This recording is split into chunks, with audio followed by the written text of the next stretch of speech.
is Suzi Lula. I'm a spiritual therapist, a wisdom teacher, and best-selling author of the book, The Motherhood Evolution: How Thriving Mothers Raise Thriving Children.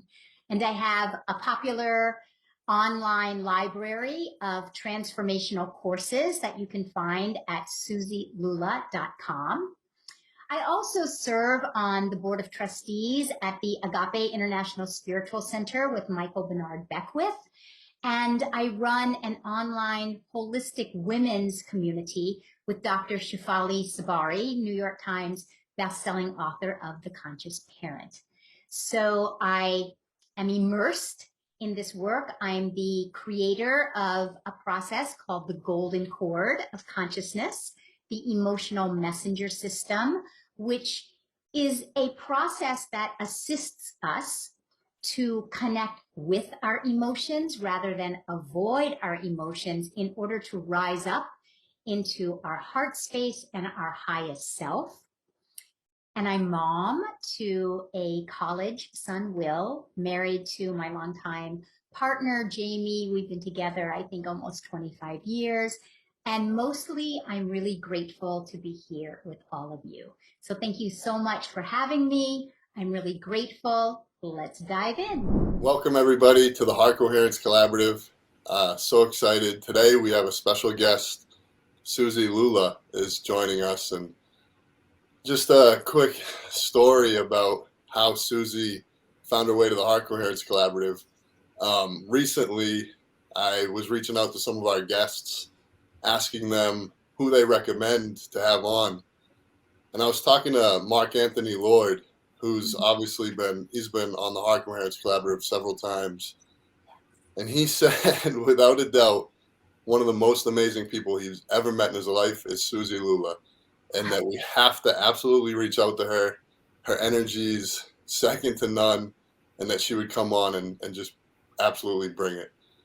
So I reached out to Suzi, and sure enough, she does indeed carry that energy that Mark talked about. So we're so grateful to have Suzi with us tonight. She's going to be guiding us in a very special technique. Thank you guys so much. So grateful to meet both of you and everyone.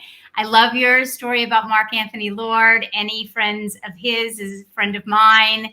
And when I heard the name of what you all are doing, the Heart Coherence Collective, I'm like, oh, I'm just all about it. I'm all in right away. So I just feel like I've met new friends and kindred spirits, and deeply grateful to be here today. So thanks for having me.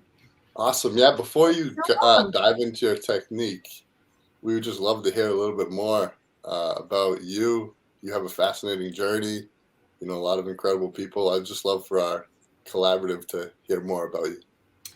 Thank you. Well, I do. I just feel like I have such a rich and full life. I've been married to my partner, Jamie Lula, for, we've been together like probably almost 25 years now. So we've been married over 20 years. And I have a teenage son. He's in college. So between those two relationships, I've done a lot of hard work. So I'm a mom, I'm a wife, and I've been a spiritual therapist and teacher for as long as I can remember. I'm really a seeker. I mean, if I could say anything about myself, I've been a seeker for as long as I can remember. I grew up in not the most of functional families. And when I was younger, what I could always see was the potential that could have been in my family. And yet we as a family just were not able to rise up. And so there was like sandpaper, I could just feel what it could be. And yet we just kept missing as a family, And I think that's certainly part of what I'm passionate about and became passionate about, really assisting people I believe that within each one of us, there is a wisdom. There is that place in the heart that knows the highest vision of our life and the highest vision of the life that we've come here to live in our own unique way. And so I became very passionate about assisting people to both connect to that high vision, but also how to heal the stumbling blocks that get in the way, because I think it can just be so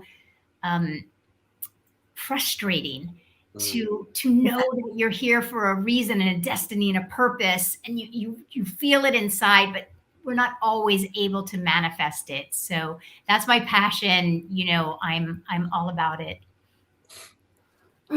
I love what you're saying. And I do feel like there's that discord between what your vision is and what you want. And then I think what ends up happening is your various forms of trauma or patterns keep throwing you into something on repeat that you don't want, but keep doing.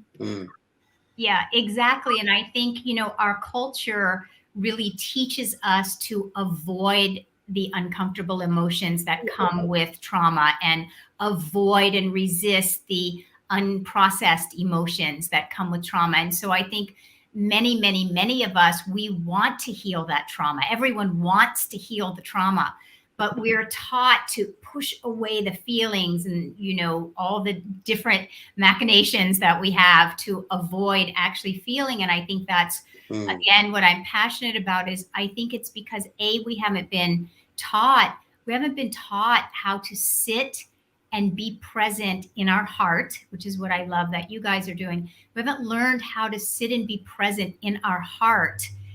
We either reach for something outside of ourselves, or we jump up into our heads and we try to understand what we're feeling. So many of us have lots of understanding about our trauma, but at the end of the day, we're not able to be present with it and soothe it and connect to what those needs were that weren't met, and how to meet our own unmet needs, Yeah,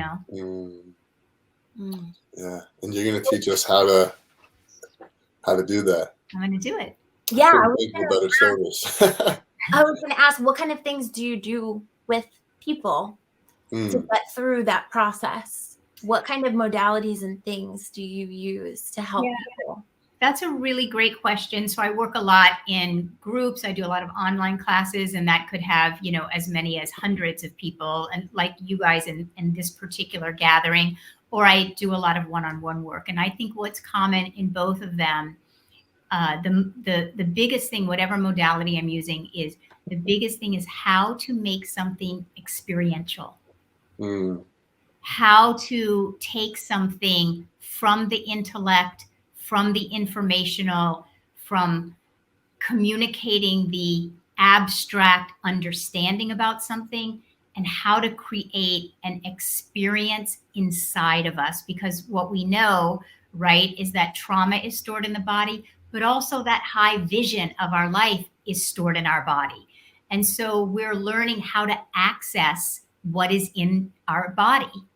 So part of it is learning in an experiential way how to be present with the trauma, so that we learn how to soothe and dissipate the trauma, and then simultaneously how to experience that vision that lives in our heart, so that our body remembers both of those two things more powerfully than our body remembers the trauma. You see, because the body will remember. Yes, I love the way you explained that. I don't think I've ever really heard somebody explain that. The way that I look at it is like, and I'll take you guys through this, but the way I look at it is I use this golden cord a lot. And I look at it like when we're all born with a sense of connection to our own sense of worth. Right? Little, young infants, kids, they know they're in the stream, they're in the zone, they're in the flow. They just, they know that they're worthy, they're embodied in it, until we're trained away from it. So the way I look at it is, this is who we are. I want to make sure it's in the camera. This is who we are authentically. We're worthy, we're enough, we're whole. And then when life happens, like traumas and different things like that, we experience bullying or shaming, or someone's putting us down, someone's, all the different things that all of us have experienced. I call that then a knot in consciousness. So you are the same worthy being. You can't not be worthy, but you can become hypnotized to think that you are the knot rather than the cord that experienced the trauma or the knot, whatever you want to call it. So I call it a knot in consciousness. And what I'm going to take you guys through and what we're speaking about is learning experiential ways to help untie the knot, untangle the knot. Right? So this is what we're saying. This is trauma stored in the body. You're still worthy, but this trauma is stored in your body. And so you're wanting to connect and live your life from the heart, but this knot gets in the way over and over and over and over again. And we learn to spiritually bypass it, or like I was saying, reach for a glass of wine or whatever it is. We're always taught to avoid this. So what I'm going to do is help us really learn to have a relationship to this knot. It's about having a relationship to this part of us in a compassionate way. And I always call compassion like soul medicine. So when you really learn in an experiential way how to apply compassion to the places inside of you that are still hurting, then what happens is this dissipates. And the cool thing is, if you look at the center of any knot, it seems tight, but really in the center is the light. And that's where you can peek through and you can see the light through. And that's the Rumi quote about, the wound is where the light comes. So then we untangle it.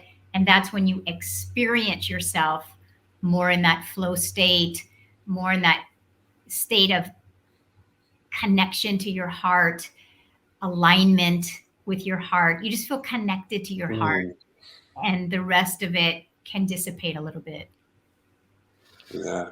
And now when these certain, traumas come up in our lives today in one form or the other, whether we're like triggered or just remembering it, and say we suppress that, what would that be doing to the knot? Like pulling it tighter? Exactly. Excellent. You get the gold star for today. Yes. So when we have a knot, so that's the trauma, right? We have this knot.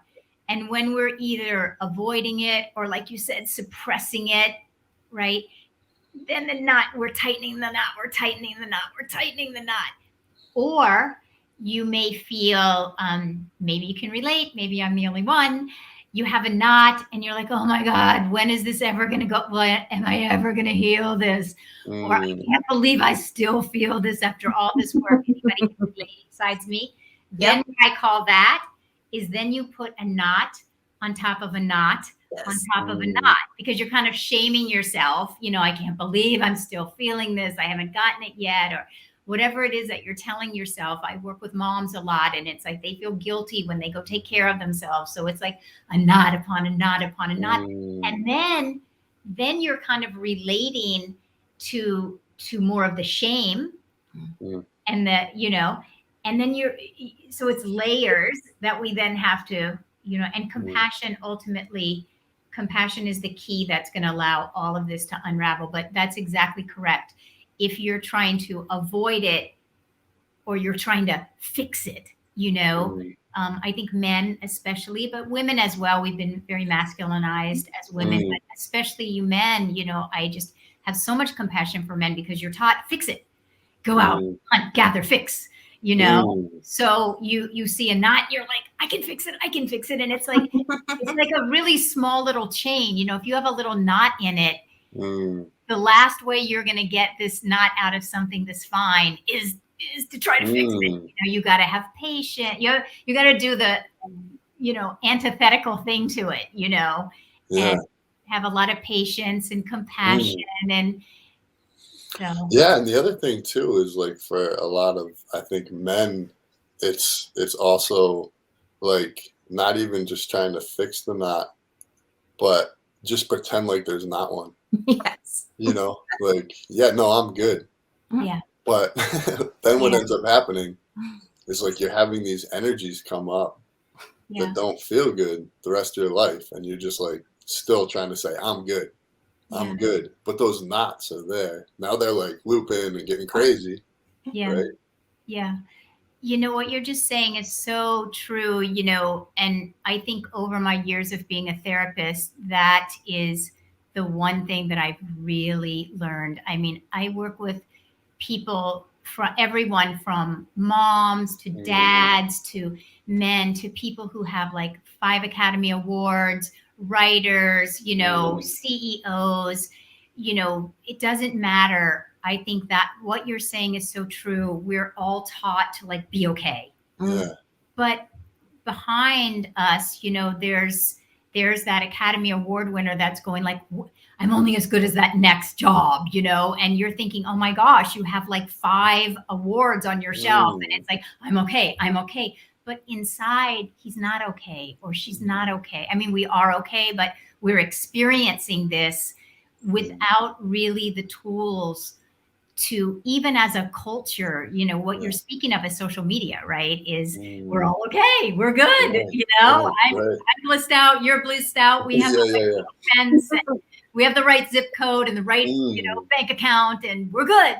You know, and I always tease like if somebody had a camera in here, you know, when I was raising my son, and he's in college now, but you know, on any given day, any one of us, you know, I wouldn't want to have that camera, but in another way, why wouldn't I have? If I can really feel compassion for myself, if we could really feel compassion for ourselves and each other, I believe we would start showing each other what's under there.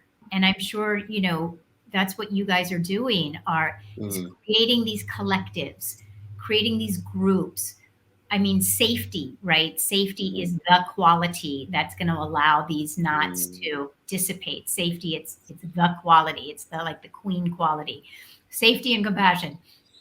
And what you all are doing in this collective is creating a collectively safe space for people to connect to what's behind the curtain and realize that we're all alike. I mean, that's the other thing I've learned, is that everyone sitting in their own home thinks we're the only one. Oh, I'm the only one that feels this way. A mom, she's isolated. She thinks she's the only one. A man thinks he's the only one. And we're as connected in our imperfections. And it's like we're missing half the picture. Yeah. I would love to walk through an example real quick, if that's okay, and get your feedback on it. Yeah. So probably like my whole life, whenever I would feel a certain way throughout the day, I would have coffee. And it was like just a thing that I would do to get some sort of feeling, I guess. And recently I decided to come off of caffeine entirely. And so when I did that, I had the craziest emotional reaction. And Leah got to see it. And I feel so bad. I'm sorry. What happened was, it was such a profound energy body. It was like this, all the knots that were just tied up just came flying up, right? But it felt so bad. Like it felt so heavy, so powerful. And I'm glad it came up. But it was hard for me to identify what that was, you know? So I guess my question is, when you have clearly knots that are coming up, probably to be undone, you know, what in that moment can I do? Like maybe just start with compassion, like you said? Yeah, I tell you what, I'll either work with this specifically, or I'll take everyone through a guided process and you work with this specifically. Yeah. But I will tell you that a couple of, you know, unequivocal things, and I'll make sure I put them in the guided process. Unequivocally, I I think compassion is also very misunderstood in our culture. We all know we're supposed to do it, but the number one question that I get from clients is like, I know I'm supposed to be doing this compassion thing, but I really have no idea what it is, So I think I call it learning the language of self-compassion, because it's a language, it's a fluency that we haven't been taught. It's like if I'm speaking French and you're speaking Russian, we have to find a way to unite us. So this phrase that I want you to take with you and everyone to take with them, this phrase I say, it's so understandable. So the first thing I would say is, when you say I had this big knot and all of these big feelings came out, then I would say the first thing you'd say to yourself is, it's so understandable that all these big emotions would be coming out. Of course, it's so understandable. You've been caffeinating yourself for X amount of time. You've been chasing this one feeling and probably avoiding another one that you had no idea about, right? So it's very understandable that when we go to, that's why healing is such a courageous act, right? Because when we do, it's like cleaning out your closet. There you are, you have a great intention. I'm going to give up caffeine. Oh, I'm going to clean up my closet today. So I have this great intention to clean out my closet. And then everybody knows who's cleaned out a closet. It's like, your room looks horrible. Better, It's like, how was all of this stuff in that closet? There's like, and then it's all out, and then you wish you hadn't have done it, and you just want to cram it back in, and you don't get the mess, and you're like, what the? So it's like, you had this great intention. You wanted to give up caffeine, and then all the stuff, the messy part comes out. You don't know how to be with it. So it's so understandable is the first, if you take nothing else away from today, it's so understandable to everything. It's a portal. It gets you into your heart. Right? But I'll take you through. Do you want me to do the process now? And then and then you can practice with your caffeine. And when we're done, we'll see if you had any awarenesses or messages or insights. We'll just do it as an experiment. How about that? Awesome. I'm so excited to do this. Before we do, I just would love to ask your insight about this question, because I think there's different feelings about this. But I do feel like there is, like in any world, there's always these things that you just feel like are the truth or are what you're supposed to do. And I feel like in the spiritual world, it's almost like a party line that you should heal yourself and be intact and do it with a higher power, and that is enough.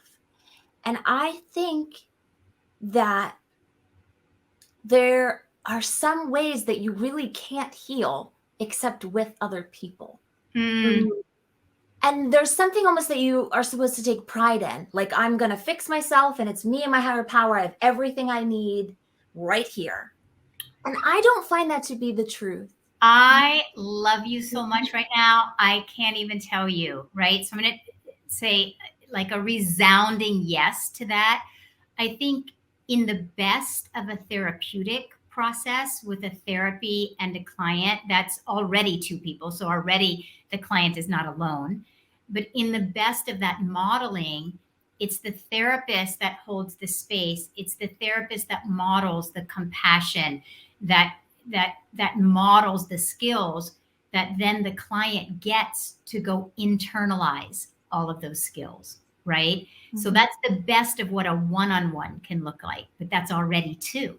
And then what you're speaking about is even larger groups, right? And we are absolutely taught to wear some kind of pride that I'm doing it all myself. And I couldn't agree with you more. You asked a little bit about me at the beginning, and I went a little more into my personal life, but in my professional life, it's one of the reasons why I love collaborating. And I'm part of two really powerful communities, the Agape International Spiritual Center with Michael Bernard Beckwith. I'm on the board there. I teach, I speak there.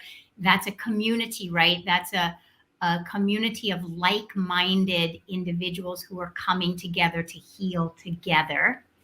And then I'm part of, for any of you who are aware of Dr. Shefali Sabari, she wrote The Conscious Parent.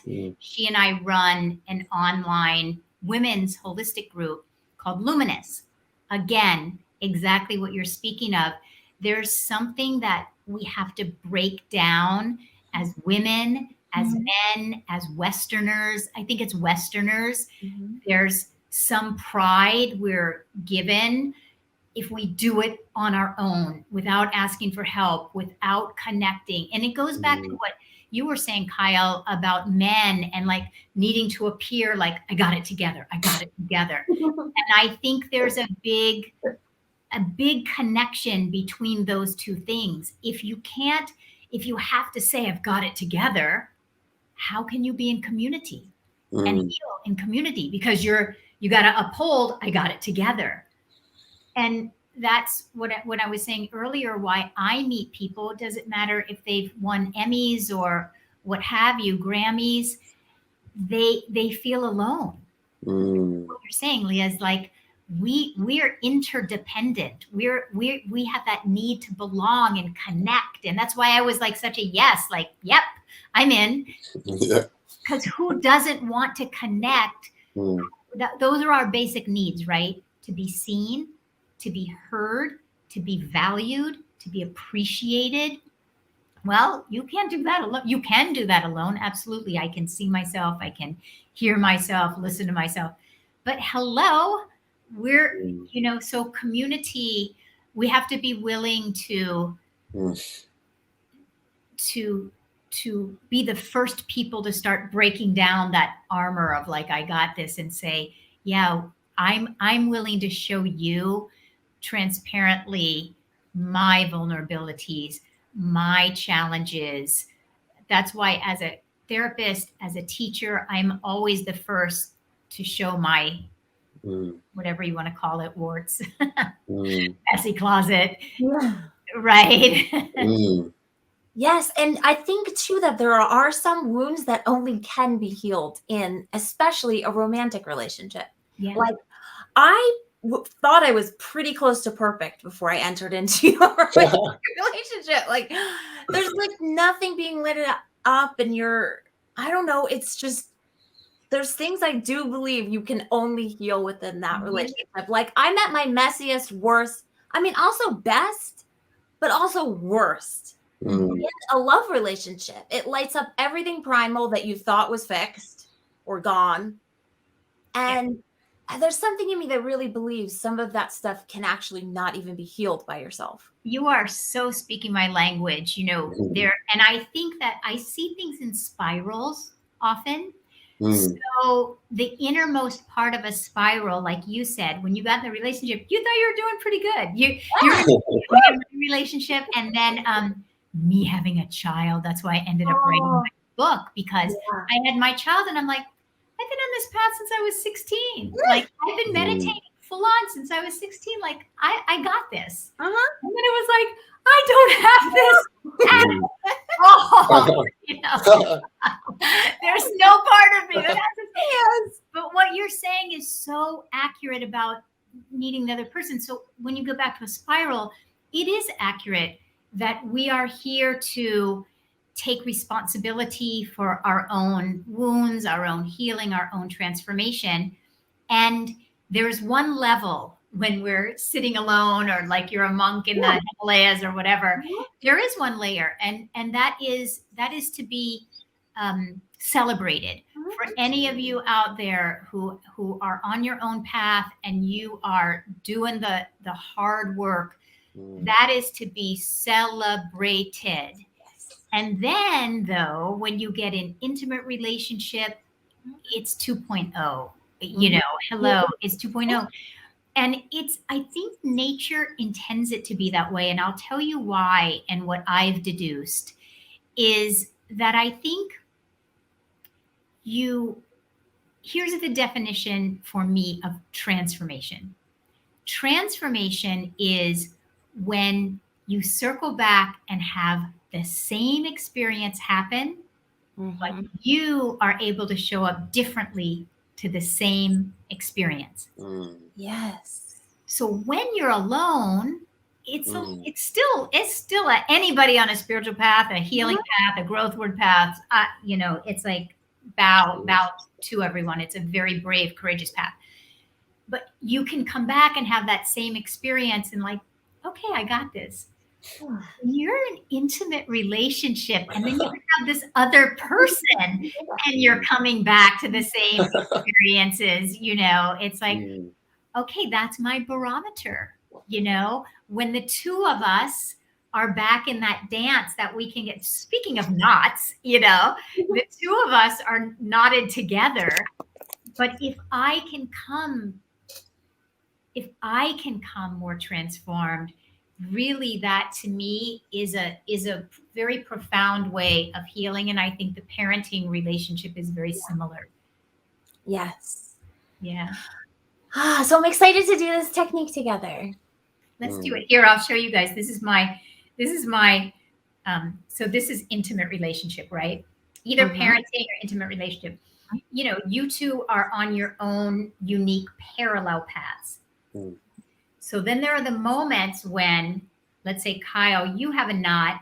Aaliyah, he's like having a moment, and you're like, I can just hold a space for him, right? That's when you're still like, you can have intimacy. You can still have intimacy when one person's in a knot, as long as the other person ain't in that knot as well, right? Their own simultaneous knot. So here's you, probably, Kyle, when you were laying off caffeine. She was so intimate and flawless. It was incredible. Yeah. Then, depending on the other person.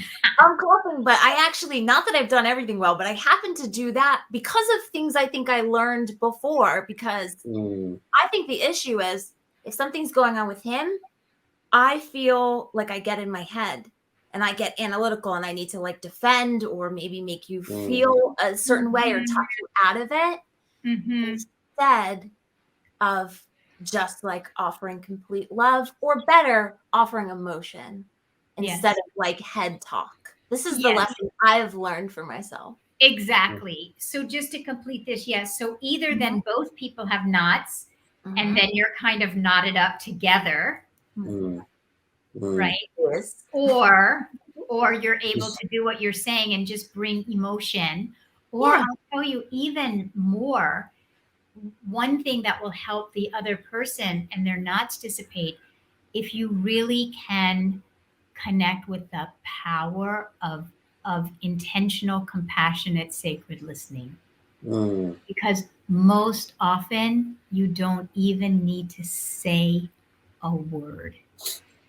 And what I notice in working with people is when you're able to be quiet and listen, and when you become comfortable with the long pauses and the silences, typically the other person who is having a knot, it's what happens after the long pause that the other person will typically get their own message and insight, and it will come from the inside out of them. And all you were doing, I remember once my son, he was in high school, so he was older, he was maybe 8th, 9th grade, but he was older. It wasn't like he was 6 or 7. So let's say he was 13, 14, 15.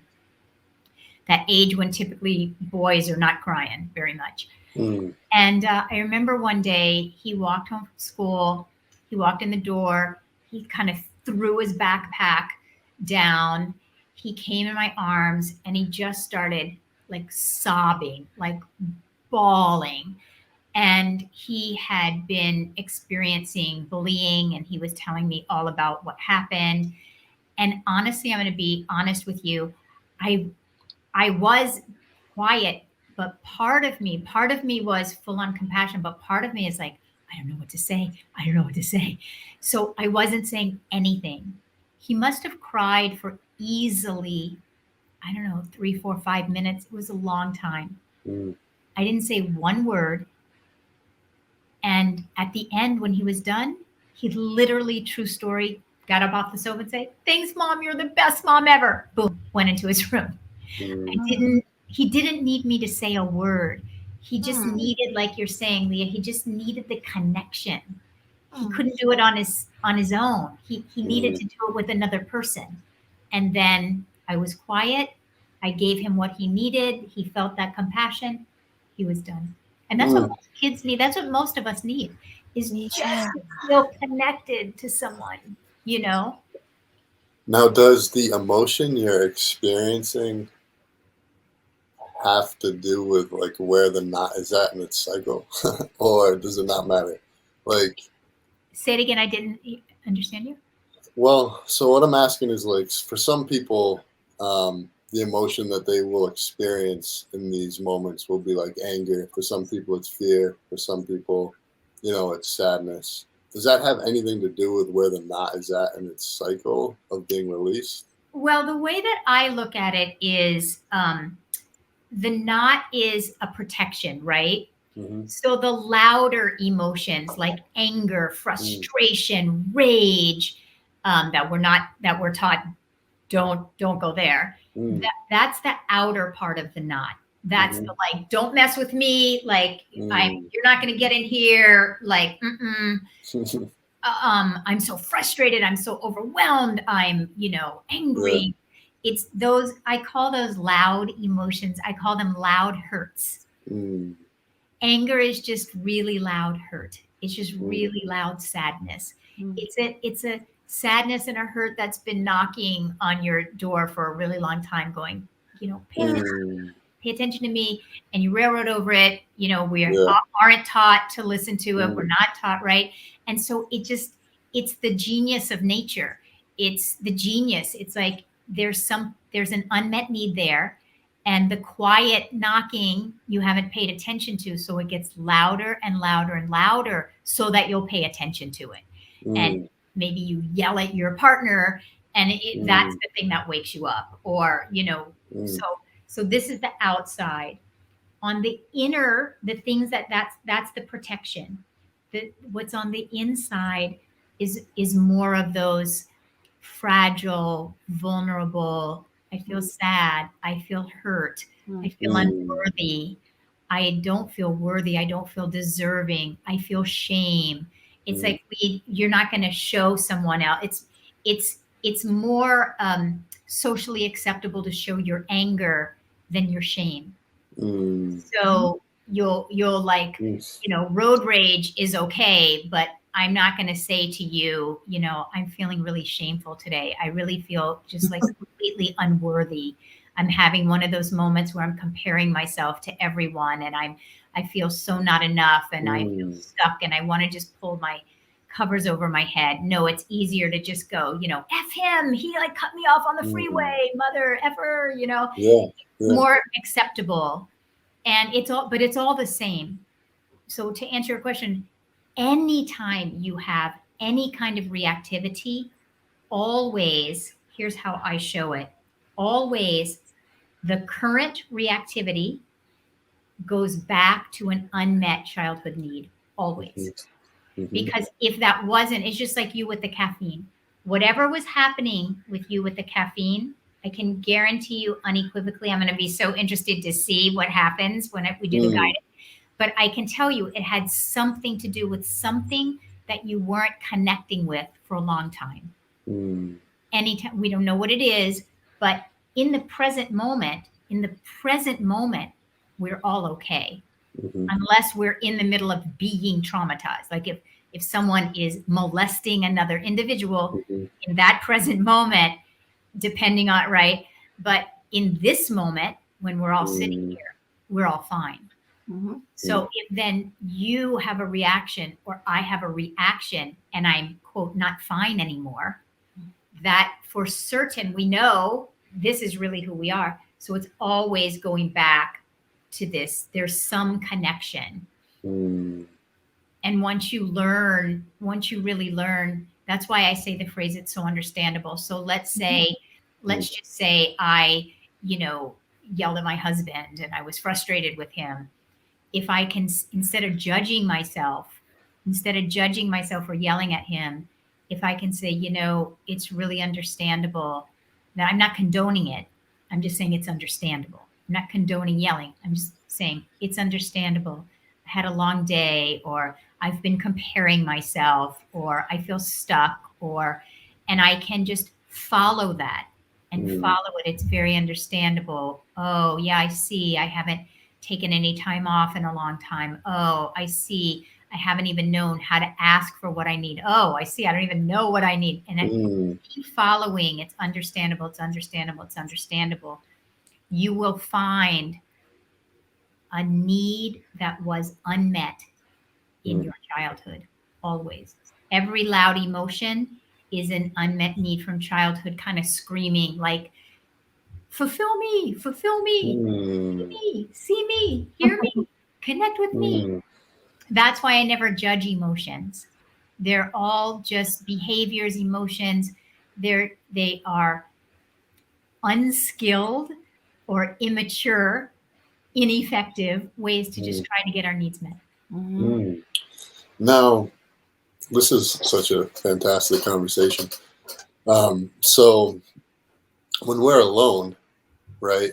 Say like we go for long periods of time when we're single and we're not having those emotions come up. Then we get in a relationship and all of a sudden those emotions are coming up. It's really challenging sometimes, and you can often feel like you're crazy because you're like, I was just single and everything was so easy. Yes. Why don't those childhood needs come up when we're single? That's such a brilliant question. I think that they do come up when we're single. And I think that it's easy to distract ourselves and railroad over them because our culture doesn't teach us. I think those moments, there are needs and we abandon ourselves. I abandoned myself the other day with a girlfriend, one of my best friends in the whole world. We were going to lunch and she goes, oh, let's have Thai food. And I said, okay. But I didn't mean okay. I really didn't want a heavy meal right then. I actually really just wanted a salad. But did I say that? I didn't. It's such a silly little example. Ah, I see. But when we're alone, I think we have those same things. Oh, I don't really feel like making a good dinner tonight, like putting in all the effort. I'm just going to eat junk and I feel bad. But it's easier to just railroad over it. Oh, I had a hard day at work today. I'll just have a glass of wine. Those unmet needs, if you would really have the conscious awareness not to reach for the wine, you'd feel some stuff. Right. But the reason we think everything was fine when we're single and then when we're in relationship, it's not, is because it's easier to railroad over it when we're single. It's not being reflected. With another person, it's impossible. You can't railroad over it because it's like the elephant in the room. I can sit alone at my house and have an elephant in my room and just learn to live with my elephant. When you're in a relationship, it's hard to have two people and an elephant. So it's just like, that's why. It's the need has still been there all along. And that's why it gets louder when we're in relationship. It's still there. It's like, come on, pay attention to me, heal me.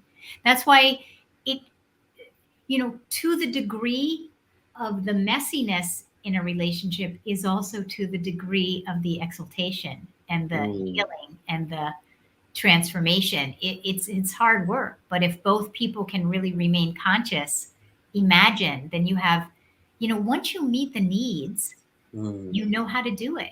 You just have to practice. That's exactly why I decided to come off of coffee, because I was feeling like it was causing some sort of block in the relationship, or it was causing me to react a certain way. So I don't know that would have been reflected if I were alone. That's right. I'd probably still be a wild coffee man. I'll tell you a very funny coffee story real quick. I'm from New Orleans. And so my dad, New Orleans, it's a big cafe au lait city. And so, I was raised on coffee, right? So I first meet my husband and we used to wake up, we'd meditate in the morning and then go for a hike. That was kind of like our thing. So we're innocently hiking one morning, we're hiking, beautiful day, gorgeous day. And Jamie innocently says to me, hey, babe, I realized that it seems like you have to have coffee every morning. And he was just literally inquiring, is that a thing? It was so innocent. is your shirt blue? You know? My reaction was like, don't even ask me about my coffee. Don't even think about asking me to give up coffee. I've been raised with coffee. My dad used to wake me up with coffee. And he's like, okay. Yeah. You know, so clearly I looked at like, wow, kind of similar to you. I realized, wow, there's something to this. Yeah. Yeah, there might be. Yeah. Little defense about the coffee. Over coffee, like a coffee. We tease about it to this day. So That's great. That's great. we're kindred spirits, Kyle. We'll need to write a book, Coffee and Relationships. It's a coffee table book, I feel. Coffee table book. For sure. We're going to France this summer, and I'm already thinking, like, am I going to be able to get oat milk for my lattes? He's like, babe, I think you could get oat milk in France, but okay. You can now, but maybe a couple of years ago, no. I feel like, Right. yeah, everybody's kind of waking up to that. It's only March. Yeah, you're already thinking about it. Yeah. You are kin. You are kinfolk. All right. Well, you want to do this because now I'm also curious about what I want you to do the caffeine thing. Okay, Kyle. I just want to see, just experiment. Maybe nothing will come, but it will be interesting to see. Great. All right, everyone. So let's take a deep exhale on all of this. You guys are like the best. I'm totally love you guys. So everyone, let's just take a moment. If it feels comfortable for you, just gently close your eyes. If it doesn't feel comfortable, that's perfectly fine. But I close my eyes to just turn away from even the best in the outer world. And this is a way, closing our eyes, it's a way to signify to ourselves that we want to be inwardly connected. And if it feels right to you, you can also just place your hand on your heart. It's another physical way to say to your most core, most authentic, most worthy place inside, I want to see you. My intention is to connect with you. And we just all become aware of our breath. Just feel the breath as it goes in through your nostrils, down through the back of your throat. Again, we're all breathing in the same air. But this process of breathing again, as you feel the air going down the back of your throat, it's helping you to move into your heart.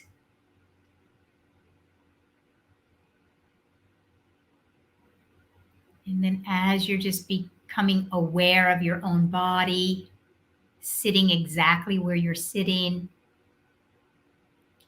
I want you to simultaneously see yourself sitting in the chair that you're sitting. Simultaneously see yourself rising up out of your chair, almost as if you're hovering over the ceiling and you're looking down at yourself in your chair. And if it works for you in whatever way it begins to work for you, see that you are able to rise up even higher.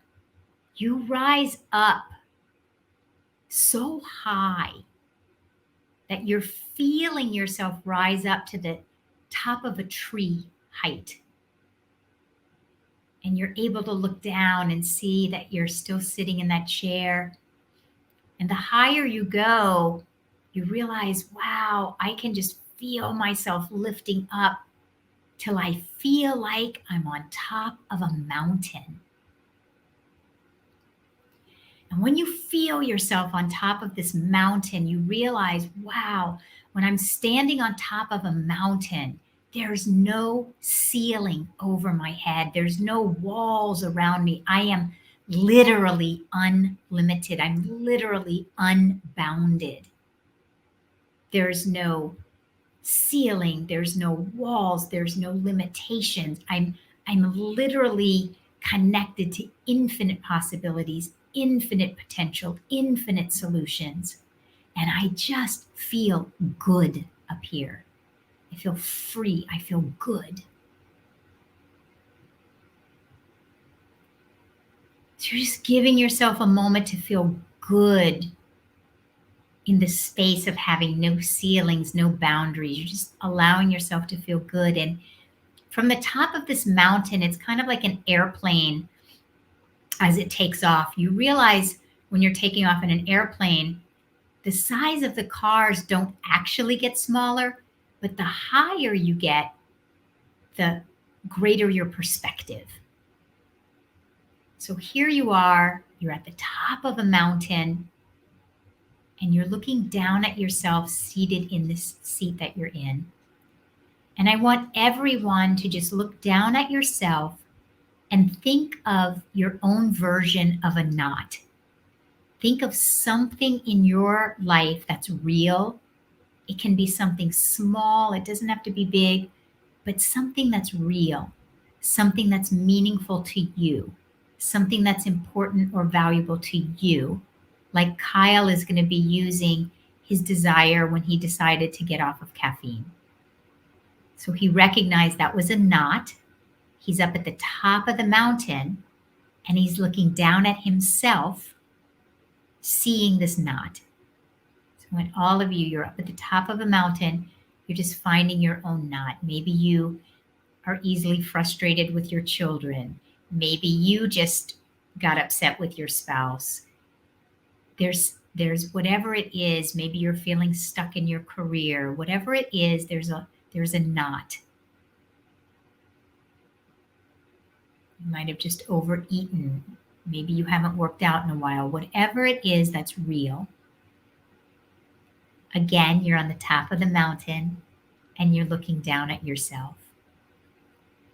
Whatever is your knot, I want you to silently say to yourself, it's so understandable that this would be a challenge. So Kyle's saying, it's so understandable that these big feelings would be coming up. I just want you all to feel the feelings of what comes up when you say to your own knot, oh, it's so understandable you would feel challenged, or it's so understandable you'd be feeling lonely, or it's so understandable you'd be feeling betrayed or rejected. Whatever it is for you, it's so understandable.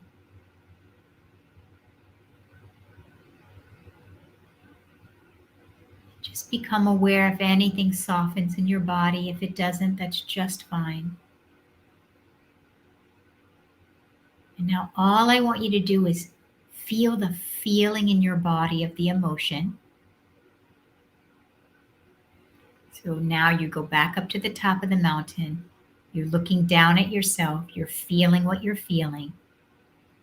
And I just want you to see, is there a thread? If you followed the thread, if you followed a cord back to your childhood, was there any time in your childhood that you felt the same feeling that you feel in adulthood? Just become aware. If there's not, no problem.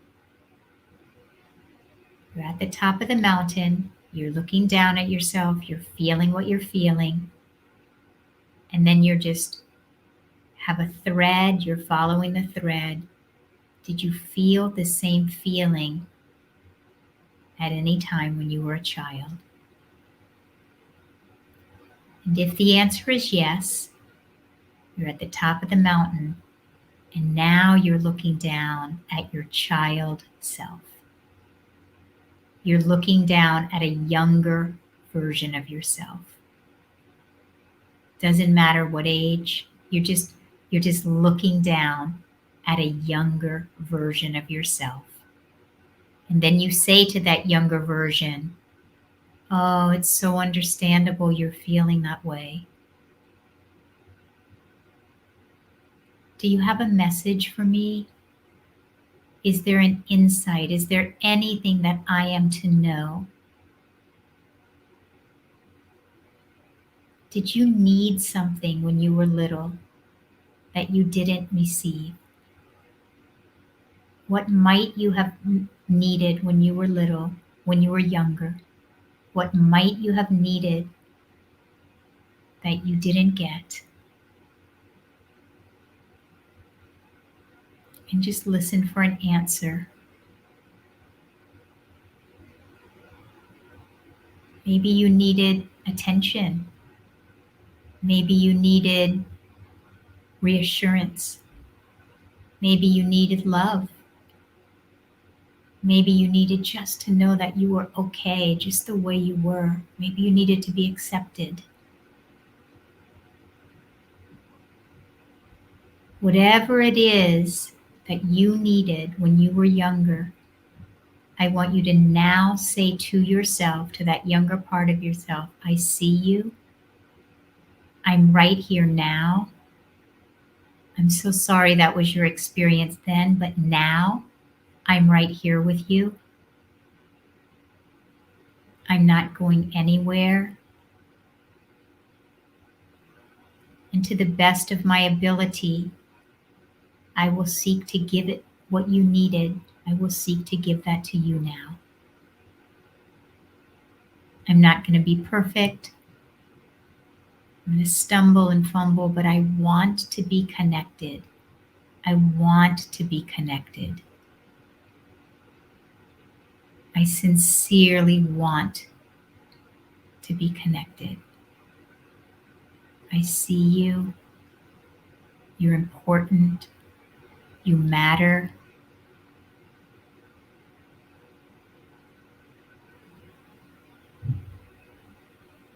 Lastly, then we'll open our eyes. Listen one more time for any message.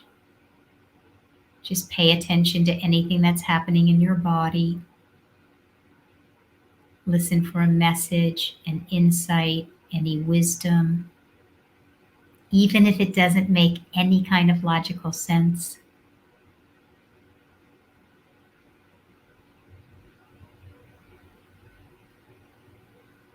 Know that you can come back here anytime. And then whenever you feel ready, gently open your eyes.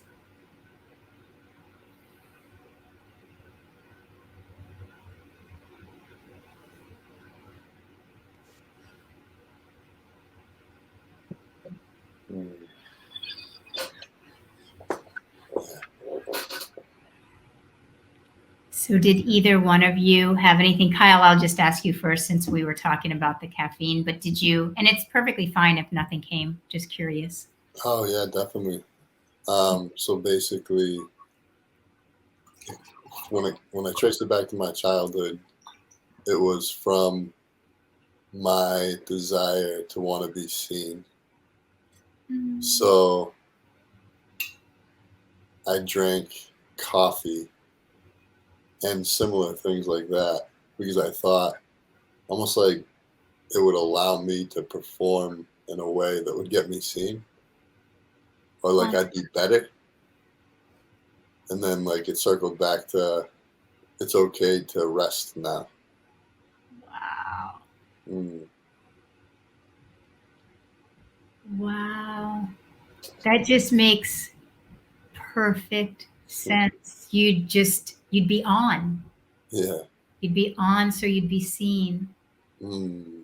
And maybe you didn't think back then that if you just rested, that you were enough in yourself, just being yourself, you wouldn't have been seen. That's brilliant. Mm. Did you know any of that before this? Was any of that information or insight, did any of it feel like new?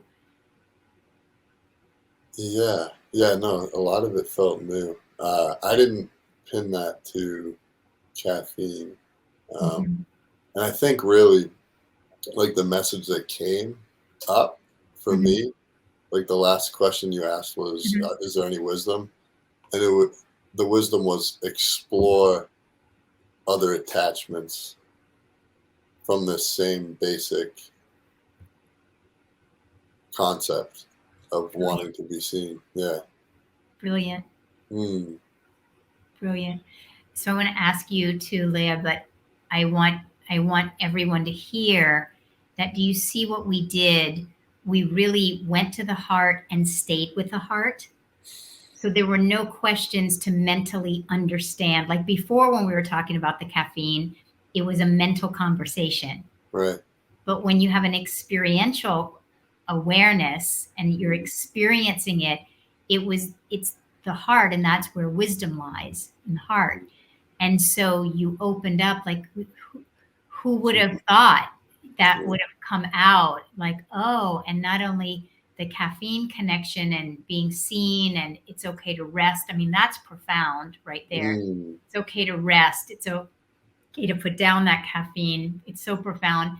And then to have the wisdom of explore other attachments that connect to that same thread of energy and needing to be seen, and how you can rest in your own self. I mean, that's going to be profound. It's like, you have to stay connected with me so I can hear over the months, like, how that goes for you. And I think when you were asking Leah earlier about what modalities, and I'm like, whatever modality we use, let's make it experiential.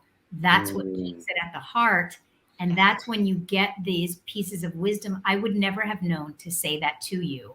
You know, that's wisdom that came from the inside out of you.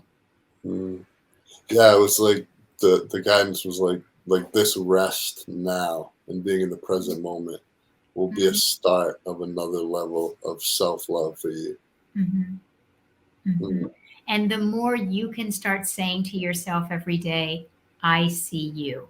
You don't have to perform for me to see me. Like, you don't have to do anything for me to see my own worth, to see my own, like, I want to proactively see me when I'm being myself, right? And the more you can proactively go see that part of you, to that degree will also be the degree to reach for all these other things will also dissipate. You know? So profound. Thank you. So brilliant. Yeah. What about you? Yeah. So my little knot is just, I've been struggling to with bedtime, with going to bed at a good time. And there was a lot that came up. I think the biggest thing, and I kind of realized this before, but I think that there has been so much going on in my life that has felt, I mean, good and bad levels of stress. And I just have a lot of, probably more than I've had in a long time, of like business things and people who are various levels of doing well and not doing well. Like, I work with people in recovery, and then I work with people in different ways. I'll say people that I have as clients as a hypnotherapist are probably the lowest stress people in my life. But everything else and everything going on, and you know, there's just kind of like something that has been always needing to attend to, or like the feeling of just like 1,000 things on a list that could fill into any open slot at any time. And I think that I realized that it's just like this desire I had as a child to escape and to just be in peace. And I think my nighttime peace of life feels really nice because no one is going to call me and nothing is happening. And I, for some reason, drop the burden that I carry all day of like what I have to do. And this is insight that I already was getting, you know, onto. But for me, being too much of a doer throws me off balance. And that was a natural like coping mechanism of my childhood. There's definitely something associated with, you know, like that you're going to achieve. And that is how I did get really clear, direct love from that. I was the best student, and I was like achieving and doing, and it was so easy to get very clear love from that. So I think too, there's some part of me that just, it's a little bit of just also probably the things I'm doing at night are sort of like distracting, avoiding things. Sometimes it's creative things. but sometimes it's sort of like distractive, kind of nonsensical things. Mhm. Is what you're saying, though, I want to make sure I understood you're not, is what you're saying that you're not is that you're actually wanting to go to bed at a more reasonable time and that you do? Is that what your not was? No, I think the not is that I'm not going to bed, but I think the real truth is that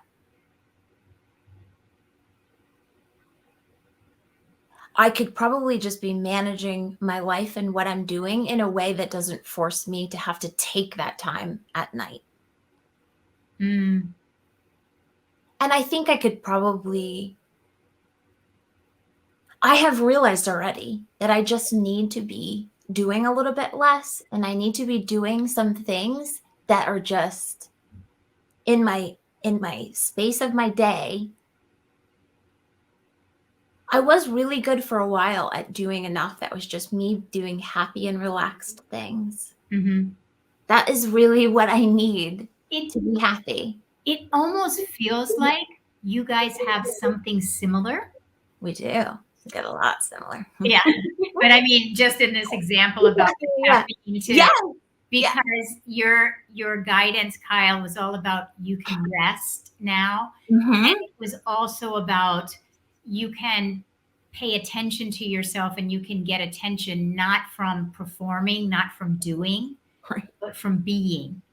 And it almost sounds similar to you, like you got a lot of attention and acknowledgement and love from doing, from accomplishing. And so it almost feels the same way, whether it be at night or whether it be strategically during your day. But it sounds like it's both the same message of like who you are. It's who you are that's enough. Of yes, you accomplish and do, but it sounds like the balance part that's calling out to you is to the rest part, like Okay. the being part is equally as worthy and deserving and as the doing part. I think it is the same basic thing. It's his thing is that he was choosing to use a substance to do more. And mine is like, I'm just looking for an escape hatch to like Exactly. go in. Because I will say too, and this is very true for us, and I think, people could relate to this, but truly his set point for doing is higher than mine in terms of his happiness, really. Mm-hmm. This is a thing that we have discovered, especially working together. And really, I think that we just have realized that. Mm-hmm. I mean, I don't know how you could, he is like the most amazing person in terms of what he can do, how he connects people, how he networks things, like all the magic he makes happen. He is the most unbelievable person that I have ever met. And so probably there's a part of me that feels like I need to keep up with that, to be like carrying my weight and like not be like a dead weight partner of the things that we're doing. And it's funny because you need rest, but I'm like doing all that because I want to be seen, So it's like I'm doing all this extra stuff when in reality, it serves us both more if we rest. Brilliant. It's just play. Yeah, this was pretty profound.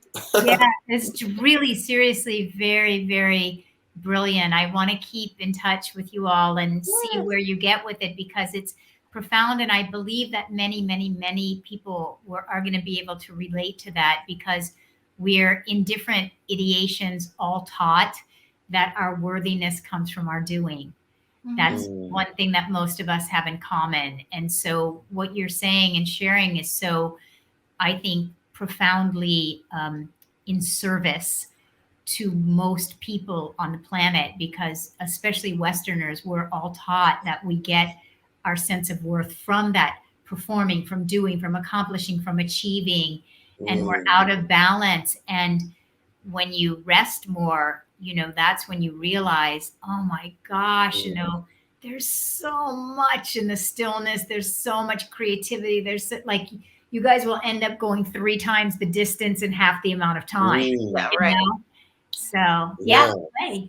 Play more. This was so good. We really had already like come into a lot of these conclusions and discoveries already, and this was the perfect way. But I think the basic truth is that there is a capacity of doing and creating, because really that's such a great part of life. I love that.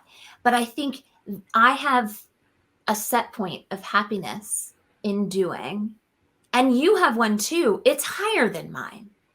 And that's just true. And I'm not a failure because mine is not yours. It's still pretty high. But in us going past what is genuine, it's taxing to the point where I either need sleep or you need to like caffeine yourself to like get even crazier. I think my body is telling me though that my set point may be not that. Like maybe I'm supposed to be more. That's what I think too. That's what I think for But I think there's us. some message that I have to sit with that tells me that I am not accomplishing anything when I'm resting. Yes. That's right.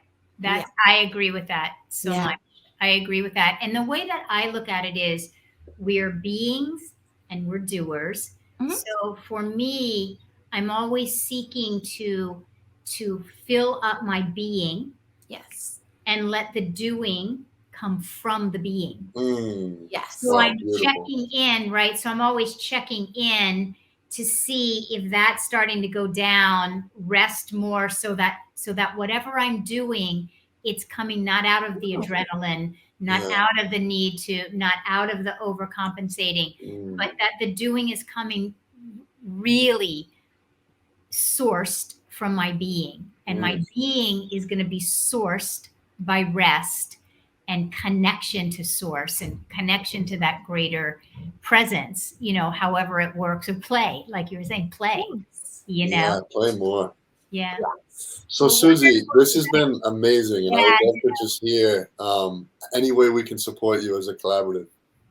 Well, I wanted to offer to all of you all, I'll send you a link, and I have a 6-day meditation challenge where if you sign up, you just get a free video, very short video from me every day, but they're all guided processes like I just did, short guided processes.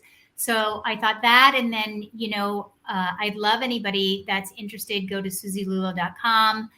And I have tons of free resources on there, but I also have lots of online classes that are in this vein of healing and transformation. I have a course called Healing the Heart of the Inner Child.